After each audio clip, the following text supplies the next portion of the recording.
ಹರಿ ಚಿತ್ತದಲ್ಲಿ ಯೋಚಿಸಿದ ಹರಿಯೋ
ಜೀವನದ ಪರಮ ಚರಮ ಲಕ್ಷ್ಯವಾದ್ದರಿಂದಲೇ ಕೃಷ್ಣನೆಂಬ ಅಭಿಧಾನದಿಂದ ಮೂಲಾವತಾರದಿಂದ ನೆರೆಗಿಳಿದು ಬಂದಿದ್ದೇನೆ.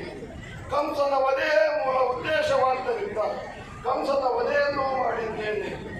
ನಮ್ಮವರಾದಂತಹ ಯಾದವರಿಗೆಲ್ಲ ಸ್ಥಾನಮಾನವನ್ನು ಕಲ್ಪಿಸಿಕೊಡುವುದಕ್ಕಾಗಿ ದ್ವಾರಕಾಪುರವನ್ನು ನಿರ್ಮಾಣ ಮಾಡಿ ಅದರಿಂದಲಾಗಿ ನಮಗೂ ಒಂದು ಸ್ಥಾನಮಾನವಿದೆ ಅನ್ನೋದನ್ನು ಕಲ್ಪಿಸಿಕೊಂಡು ಅಣ್ಣನಾದಂತಹ ಬಲಭದ್ರ ಸ್ವಾಮಿಗೆ ಅಧಿಕಾರವನ್ನು ಯುವರಾಜನಾಗಿ ನಾನು ಕಾರ್ಯವಹಿಸುತ್ತೇನೆ.